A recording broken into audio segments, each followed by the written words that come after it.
Okay, thanks very much. I stand between you and your lunch.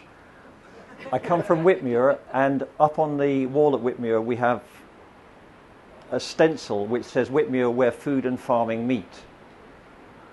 And most people think, what on earth does that mean? Because surely farming's food and food's farming. Well, absolutely not.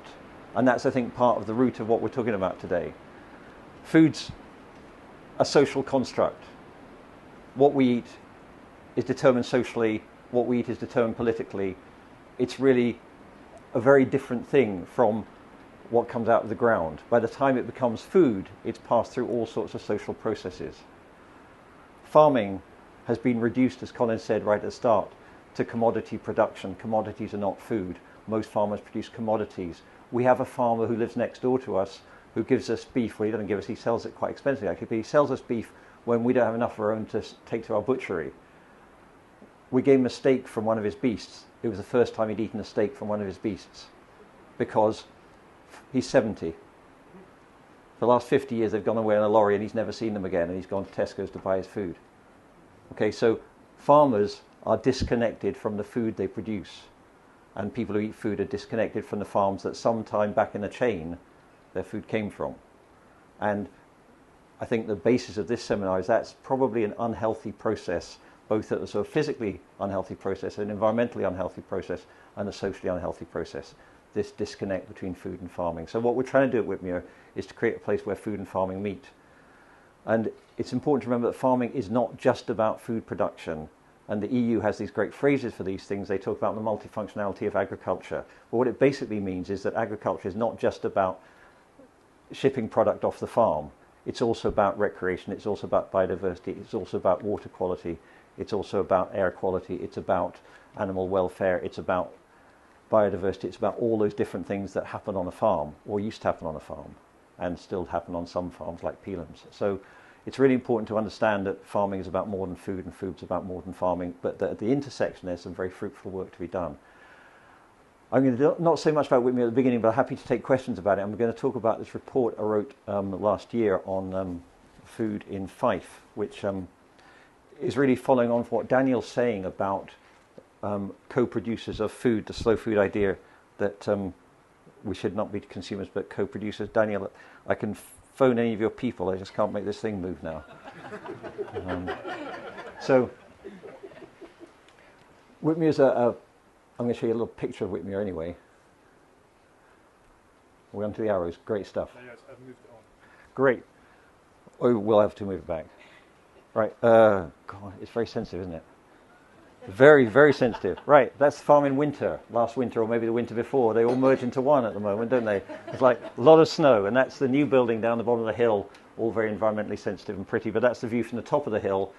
We start at the top of the hill at 1,100 feet, and we go down to the balmy depths of 900 feet on a north-facing slope in the borders. So we are just like food-producing paradise where we are. And at the moment, we've got tomatoes and Napolitan going, my goodness me, you know, what is the point of us living, really?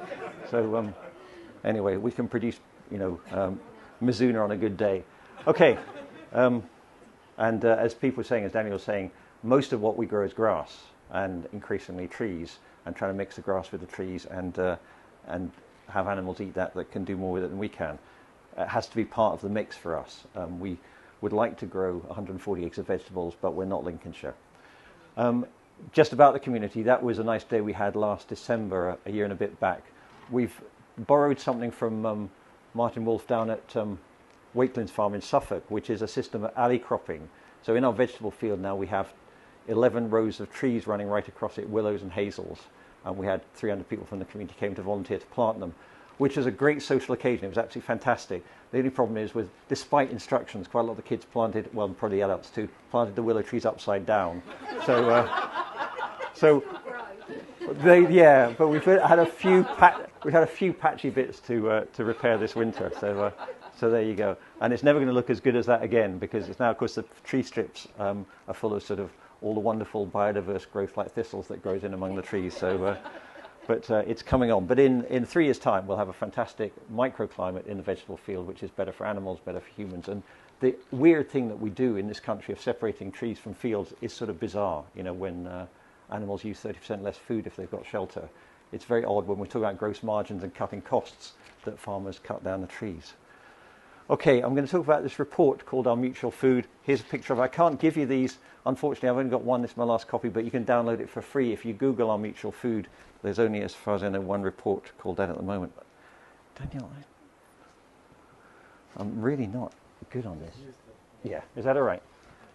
I've got big thumbs. Okay, very brief background to the report. I was doing this work under the aegis of Faulkner Centre for Stewardship, which is a not-for-profit organisation based on an estate up in Fife run by a guy called Ian Stewart, where he's trying to do some of this stuff about making a more sustainable estate. It's a very small estate, but he's trying to involve the public, introduce organic farming, and connect people back to their environment. And we had some money from Carnegie UK Trust and the Esme Fairbairn to do a little report looking at food in Fife and connecting the local food economy to the global food issues. This whole idea about think global, eat local, trying to make sense of that. What does that actually mean, and where are we at the moment? What could we do about it? So what we did was we basically put some numbers together on what we eat in Fife and what we grow in Fife. That wasn't too complicated, using standard figures for what we eat. And of course what we know is from the DEFRA surveys that everybody underreports the chocolate they eat by a big factor. So we eat, when you ask the chocolate manufacturers how much chocolate we eat in the UK, you get a very different figure from when you ask people to report in their weekly surveys what we eat. Same with fizzy drinks. So DEFRA isn't entirely reliable in the family food system. It gives us an idea of what we do eat at the moment. Things like the FSA and the Live Well people give you an idea of what we should eat, like more cereals, more fruit, etc., less meat, and certainly less processed meat. You put some of those together and look at what's the relationship between production and consumption in the Kingdom of Fife, which is a relatively fertile area, 370,000 population, and a mixture of towns and cities, rich and poor. So quite an interesting microcosm in the UK. And the area of land per hectare, of hectares per person, is about similar to the UK as a whole. So it's an interesting sort of template. We had a few conversations and did some research, talked to farmers as part of this about their take on local food, and went to talk to people in a fairly low-income community about their take on local food. We didn't find anything very surprising, but I'll tell you what we found. Okay, first thing, obviously, is that Fife produces far more food than we need to eat, even with current production methods, which are, as Colin says, using low labour, actually inherently quite wasteful, even bunging on a lot of fertiliser. It's not a terribly efficient system. If you want to produce a lot of food from a small area, you'd have a lot more small farms and you'd produce it in a much smarter way. But you would, you know, given the methods we use, we still produce a lot more food than we need. We found obviously that people across the income spectrum are interested in local food, but the price and perceived price is a barrier, and access is also a barrier. As that lady says, sometimes you don't know where to go and get local food, even if you want to get it. But people in low-income communities, they valued their local butcher, and they would spend more money at their butcher than they would at the supermarkets, because there was at least some social connection between them and their food. And local, in terms of food, is as much a social concept as it is a geographical concept. It's about who you know as much as how many miles. And what we found, of course, was that farmers in general, because they can see the subsidies are going to go down, a lot of them, as this gentleman says, are living on marginal incomes. They're interested in local food. If that can give them more of the farm gate take of the food price, they're very, very interested. As you know, the amount that farmers get out of what we pay for food has been going down and down and down since the war. And according to the EU in November, it was down to about 24% across the EU of the price of a basket of food goes to farmers. As even the EU says this is unsustainable. We won't have agriculture very long if it goes on like this. We will simply offshore it if it goes on going down. Because if you have a system where only the subsidies are propping up most food production, certainly in Scotland, certainly in the UK and across a lot of Europe. And unfortunately what that means is the only people who can survive without subsidies are the concentrated animal feeding operations. They're importing wheat, imported GM soya, and putting an enormous number of articulate, intelligent pigs and chickens in the shed. So that's the only farming we're going to have that's going to survive without subsidies if we're not careful. Okay, some of the themes that came out of the report was that in Fife you've got a great local food system insofar as you have one anywhere. You've got the Fife Diet, which has been very active in saying we should eat local. You've got a series of farm shops. The first one started by Bruce Bennett, one of the pioneers of organic farm shops and generally all good things ecological in Fife. But that's been copied by a lot of other farmers who've gone, well, farm shop, if Bruce can do it, I can do it, and I'm on a main road. So there's lots of farm shops, there's some reasonable farmers markets. Despite that, when we did the numbers, when we crunched the numbers on it, of the food spend in Fife, 0.6%, being generous, was going through the local food system. So you add it all up, farmers markets, the Fife diet, the farm shops, 0.6%. Now, that's not having Tesco's quaking its boots. Tesco's isn't going, oh my goodness me, we're going to do something about local food in Fife. No, they're just building more supermarkets.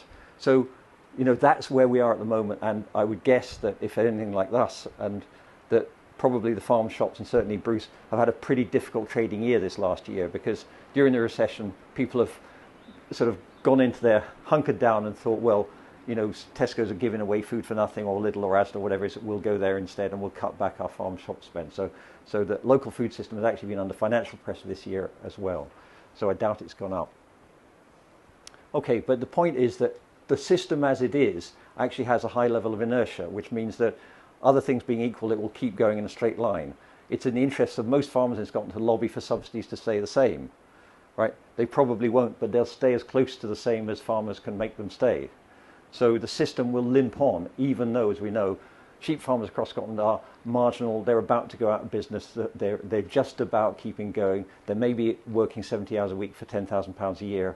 They're working off farm to make ends meet. And sooner or later, another sheep farm goes, and it gets replaced by completely depopulated forest with nobody living in it. Forest which, if it has a smattering of native species, that's great, but it's still owned by somebody else who doesn't live there and doesn't work in it.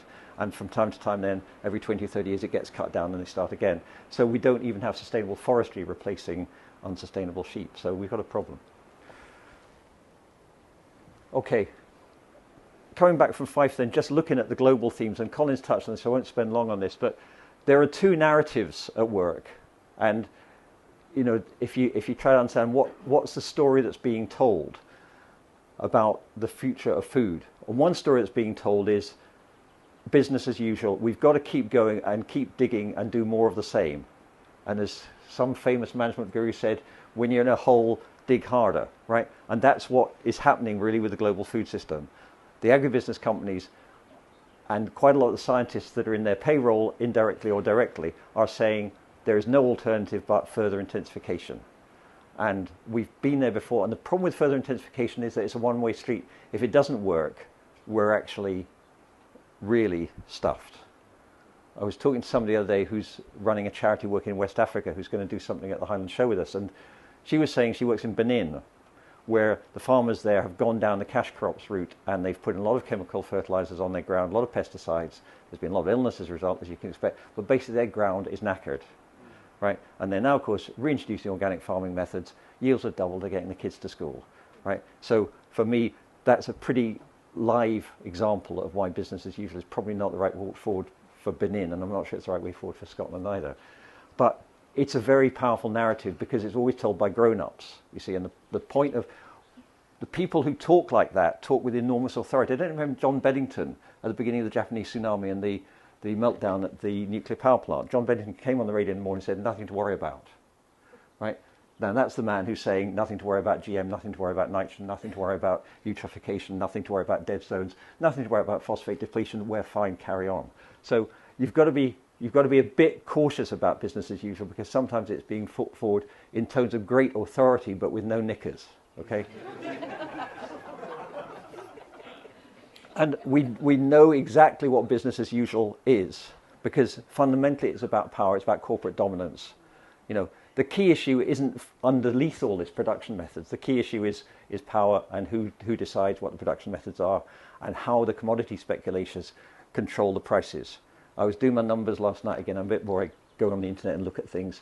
You know, Kazakhstan, right? Massive, massive, massive potential for wheat growing, producing yields of under 1 tonne a hectare, right? And why is that? Because it's underinvested, you know, blah, blah, blah, blah. But in theory, we could produce more wheat in Kazakhstan probably than the whole of the United States is producing at the moment, certainly a lot more than Russia's producing. You know, wheat shortages are not the primary issue. It's not the primary production issue. It's not that we can't produce the food. And Colin's said this very articulately for a long time. So we've got to keep understanding that at the root of this, people will produce food, corporations will produce food if it's profitable, and if it's not profitable, they won't produce food. And what's propping up the price of wheat, and has been for some time, is biofuels, as we know. So it's biofuels that keep the wheat price up, not droughts in Australia, not droughts in Russia, not floods in Pakistan, which did the Pakistan agriculture quite a lot of good, actually. It's none of those things, it's biofuels. And the price of wheat we can't afford to have it drop too far because then people won't grow it. It's not that if it drops, everybody will have plenty to eat. And the children in India who are starving starve when the grain doors of the state granary are locked. That's when they starve, not because there's no wheat in those granaries.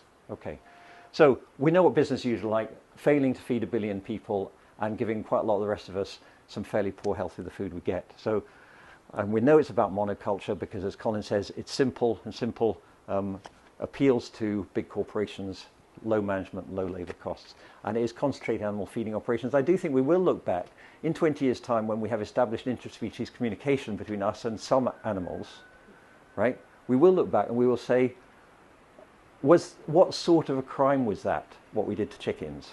What sort of a crime was that, what we did to pigs? You know, how bad was that? You know, in terms of the things that we've done that we wish we hadn't done. As the Queen said, the things that we maybe shouldn't have done at all, right? But putting 1 million chickens in a shed, right, is just wrong, right? And putting 10,000 pigs in a shed is just wrong. And part of what we're trying to do at Whitmere is say, come and meet a chicken and come and meet a pig, because after that you will at least have some understanding of why it matters where your food comes from. So I think the alternative narrative, and it's one that's very difficult to articulate, it's one that's very difficult to actually demonstrate happening in practice, as a many-to-many narrative. And as Colin says, most of us in the world, or a huge chunk of us in the world, are still farmers, right? But having a system where there are still many farmers supplying many people, rather than a few farmers supplying an even fewer number of corporations, supplying an even fewer number of retailers, supplying everybody, which is the bottleneck that we have at the moment. A many-to-many narrative is very hard to actually conceptualize. But we do have an interesting analogy in the way that communications have gone, you know, and we have got many-to-many communications now, and it's how you sort of mirror some of that in the way that we grow, process, distribute, and pay for food.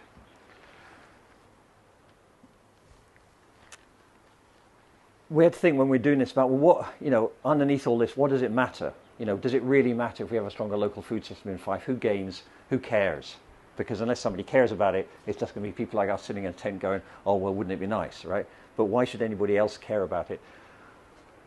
It's pretty clear that there's a public health issue here. You know, we have the worst public health in Scotland of Europe. I think Portugal occasionally tries to sort of come close to us, but basically we're rubbish when it comes to public health.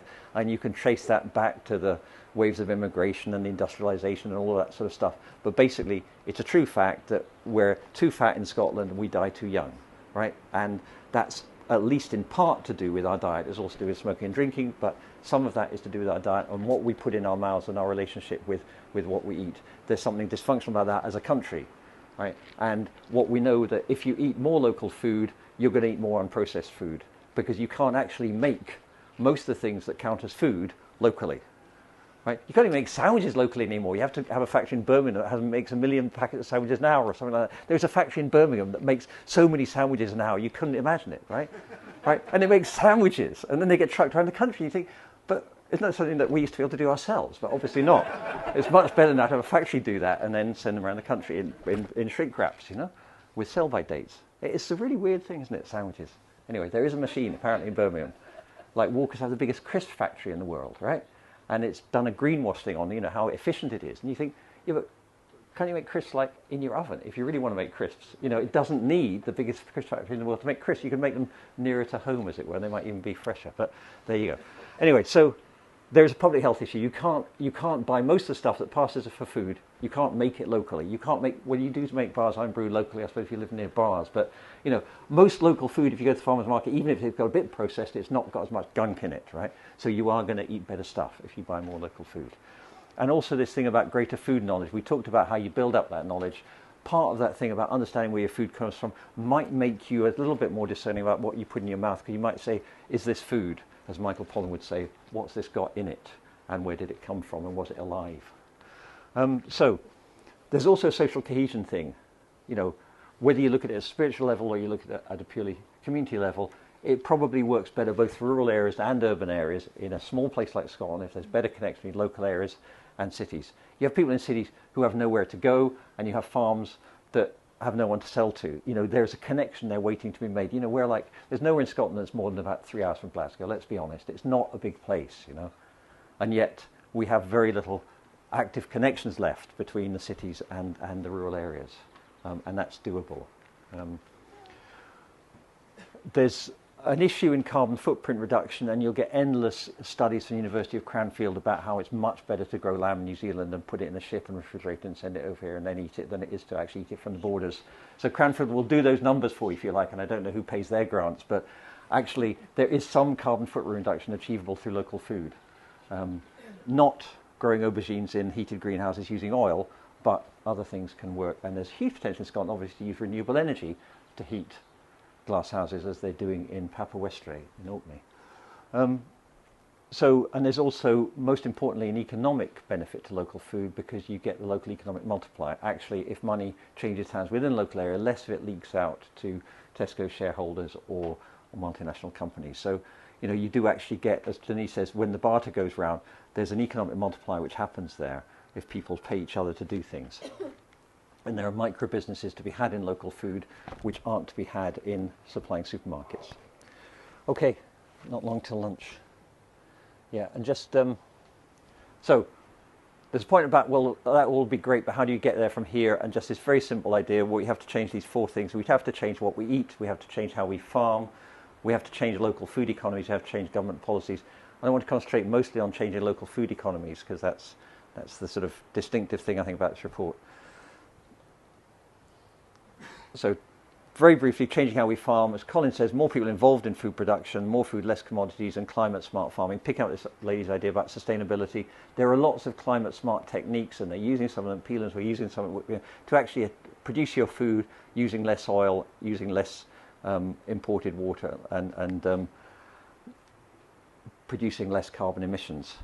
There's evidence on grass-fed beef, and particularly silver pastoral beef, that it can lock up much more carbon than it emits through methane, but you have to read the right studies. And obviously things like better use of legumes is a hugely important part of that changing how we farm. Legume production in Scotland has dropped to about 20% of what it was 50 years ago. So we can import protein from other places. It's a bit crazy, and breeding and using better legumes is part of this mix towards a more sustainable agriculture. Obviously, we have to change what we eat. We've talked already about less food waste. We have to have community scale AD, probably rather than composting, but we have to have local systems for closing some of those nutrient loops, including the use of human sewage. And we have to make more of a point of eating seasonal vegetables, which have a very low ecological footprint, and we have to eat less and better meat, and we have to process our food less. Okay, but this is the thing which, if you don't remember anything else from that bit because you're waiting for your lunch, I want you to sort of think about, which is about trying to change the food economy. Because it seems to me that we're not going to go back to a primarily agrarian environment. If we do it, because there's been a Holocaust, and I don't think you can plan for a Holocaust. You can't plan for the apocalypse, right? What you can plan for is, you know, trying to change the sort of trajectory within a basic pattern of having a civilization which I want to hold on to. Right. And within that civilization we want to hold on to, most people in Scotland, as in most of the UK, will live in cities. That's what will happen. And maybe slight rural repopulation. It'd be nice to have more people living in the borders. If we could take about another 500,000 in the borders, if anybody's thinking of moving here who doesn't live here at the moment, we could do about another 500,000 people. We'd still be very depopulated, but it'd be nice. But most people are going to live in the cities. So how do you actually connect people who live in cities, people's farms, and how do you get a food economy that benefits producers and links consumers really as co-producers? And the first thing you have to do, it seems to me, is you have to get people to treat their food budget as a core spend, not a marginal discretionary activity. Right? We are to use the language of the market, spot purchases when it comes to food. Even though most of us get lured into reward points and loyalty points and various capture arrangements by the supermarkets, because then they've got our details and they can try and cross-sell us other things that are more valuable than food. But we think we're free agents, and we think that we're bargain hunters, and some of our sort of visceral bit about going out and killing a saber-toothed tiger, whatever it is we used to eat in the old days, comes into shopping in the supermarket. So people come home with bargains thinking they've actually slain something with tusks, but all they've done is picked up 2 for 1, you know. That wasn't hard, you know, and some poor sod has now, you know, lost his broccoli profit because of that, you know. But anyway, we need to get people to think, just like with their mortgage, just like with their gas, just like their electricity, I know what I spend on food. That's a core spend, and I'm not going to try to reduce it, you know, and get through the week on eating rubbish because I'm going to keep everything else going, right? And once people start seeing their food spend as a lifetime thing, because actually we do need to eat most days, well, I need to eat about every 3 hours, but we all need to eat most days, we're going to have to spend money on food. But we don't really have a mechanism for investing our food budget at the moment, okay, in the way that we have a mechanism. Mobile phone companies make pay-as-you-go really, really expensive, so you take out a contract, right? Because then every day your standing order hits their bank account and they can go to the bank and say, our cash flow is great, lend us some more money, we want to build some more masts, or, you know, buy a new iPhone, or whatever it is they do. But contracts are worth a lot to mobile phone companies. They introduce a stability into their market. We also need to find ways of investing that core spend in collective sourcing, storage and distribution, right? We need to look at short chains between producers and consumers, not no chains, because most of us don't eat raw food. You know, a lot of stuff gets primary processed. Even if it's artisan bread making, you've still got to get the wheat off the field, you've got to turn it into flour, and you've got to bake it in the oven. And most of us are not going to go to the field if we live in the middle of Glasgow and cut some wheat down and then take it home and grind it in at home and then bake it. We're not going to do that, right? It's not going to happen. We need bakers, actually. So we need right-scale local processing, and in among all that, I think we need region-to-region trading. You know, one of my little dreams, and it's in here, is that Eddie Stobart, bless him, is now on the trains, and that what we need is an Eddie Stobart train that comes from the south of Italy. And if you'd love this, Daniel, you know, you could drive this train. You know, you would be just in heaven driving this train. You know, and it comes up through Italy, and it picks up all the stuff we can't grow. You know, it picks up the wine and it picks up the oranges. Right, and it comes to Glasgow and it docks at Glasgow Central Station. Then we give it back lots of beef, because we do produce better beef than the Italians. Let's face it, we do. We produce better lamb than the Italians. You see their scrawny sheep, right? And we send them some whiskey in return for their wine, because I can't stand whiskey, but I love their wine, right? And that's the trade. And the container goes backwards and forwards, right? But it's bought by the people of Glasgow and the people of Naples or the people of Florence, right? It's bought by a cooperative. It's not bought by any intermediary, right? And it's their problem to divvy it out. So I think some of these things are possible. Oh, never mind. I just want to say something about Renaissance, though, right? I love Colin's phrase about the agrarian Renaissance, but my understanding of Renaissance is not great, is that it needed the Medicis, right? Because otherwise that bloke wouldn't have spent his time lying on his back painting the sea, and people go, oh, it's perfectly good where it's white, you know, what was the problem with it, you know? Right? It needed somebody with a load of money, right, to get these people to do their stuff. And the only person in town who's got a load of money is the EU, right? And European agriculture, Europe's the world's largest wheat producer. Europe is, you know, phenomenally important in terms of world agriculture, right? It's pivotal. It produces more food than it, you know, it imports raw commodities, it exports a lot of food. Europe is crucial to the future of the global food economy, and the EU's food policy is crucial to the future of that. So whether we like it or not, if we don't engage in CAP reform, we don't engage with the EU on food policy, we can't hope to create the sort of European food system we'd like to live in, right? And the European Commission report is extraordinarily, well, it's so far ahead of the UK government's report that, you know, makes you want to move to Brussels, you know, because actually people in Europe, particularly the Germans and the Austrians, are pushing a much more ecological approach to agriculture. And it's the UK government that's dragging its heels on that, right? Us in Romania opposed the pesticides directive. I mean, we are Neanderthal when it comes to agriculture in DEFRA. And part of the thing for Scotland, if we get a voice in Europe, we can actually have a distinctive Scottish perspective on that. Anyway, I've said enough. Questions?